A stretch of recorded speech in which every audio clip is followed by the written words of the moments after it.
Welcome to the Moose's LZ Bar and Grill Weekend Wrap, where we highlight some of the storylines that occurred in sprint car racing over the last week. Before we get to those storylines, don't forget to check out Moose's LZ Bar and Grill for great food at a great price. You won't regret it. We're going to start with Kyle Larson. The NASCAR star had a pretty good week.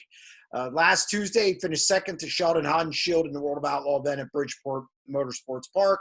Came back Friday with the Outlaws again in Ohio at Attica Raceway Park and dominated the main event.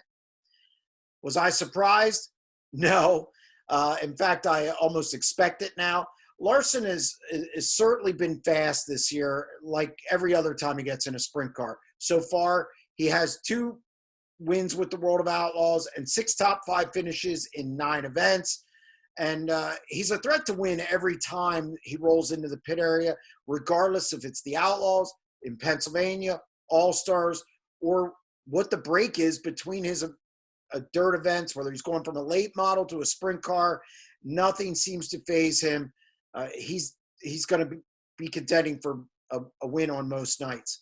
You know, there's always this debate on if Larson went full time with sprint car racing, would he win an outlaw title? Would he be the #1 driver in the country?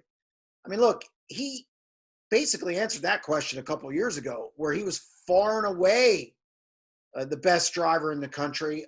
Obviously didn't win an outlaw title. He didn't run all their events, but I have no doubt that he would be a handful for Brad Sweet, Carson Macedo, and those guys, if not winning the title. He is that good, and he's dominated the sport before.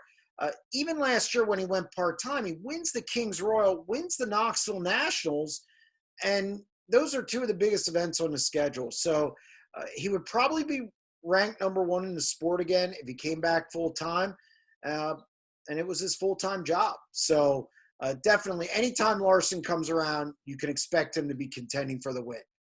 Shifting gears to the All-Star Circuit of Champions, when you think of the All-Stars, you think of Tyler Courtney, defending champion. You think of Justin Peck, who's been really quick this year and had some good races in Central PA when he wasn't running with the All-Stars. Also finished second against the Outlaws at Lincoln Speedway. You think of Corey Eliza, or maybe Parker Price Miller. When they go to Wisconsin, though, you think of Bill Balog. Bill Balog's a regular with the series, but he doesn't get a lot of play until the series rolls into Wisconsin, which it did this week, and Balog shined.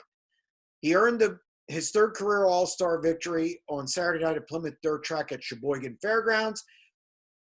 He also, this is on the heels of 2 wins last year when they went to Wisconsin, which came at Sheboygan and Angel Park. So on Sunday, he goes to Angel Park again. He's contending for the win. He's in the top 5, has a flat tire, goes to the back, comes back, and gets a top 5 finish. It should be noted that Balog, is only in his 2nd year with the All-Star Series. He's still learning the tracks. He's still, I guess, quote-unquote, building his notebook and getting acclimated to his surroundings with the All-Stars and traveling basically from, I would say, Wisconsin all the way to the East Coast, which is a tough place for him to run. But what I see is he's improving. I see the progress. He's 6th in points, and I'm anxious to see how he fares the rest of the season, and I wouldn't be surprised if he gets another win, this time outside of Wisconsin. Pennsylvania this past weekend. There was some rain. Lance DeWeese gets the win at Williams Grove. But I think the biggest thing that came out of Pennsylvania sprint car racing this week is this, what happened at Lincoln Speedway Saturday night with Freddie Rahmer and Devon Borden. Freddie Rahmer gets the win, but he's booed on the way to victory lane. I was at another track and heard about this incident. And, of course, on social media, people are mad, calling Freddie dirty or making memes or whatever it is. The incident that occurred was after Freddie Rahmer took the lead in turn 4, coming down the front stretch.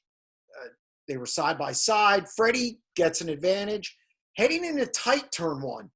Anybody seen the first turn at Lincoln Speedway? It's kind of tight if you're trying to protect the bottom. Borden's right front was next to Freddie's left rear. Of course, Freddie comes down to protect, get into the corner. Might have been very slight contact. Borden obviously spins across the corner. People are mad, blah, blah, blah. It's nothing new. Look, I'm chalking this up as a racing incident. I watched the video on Flow, and I really, no harm, no foul.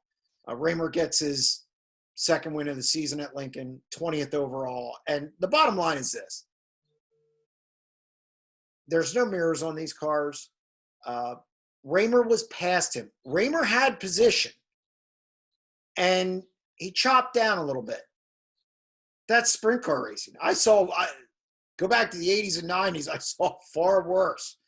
I've seen far worse this year, in fact. So this is really all about the name, people not liking the name Rahmer, obviously dating back to Freddie's dad, Fred. And Borden's kind of still an underdog coming up through the ranks.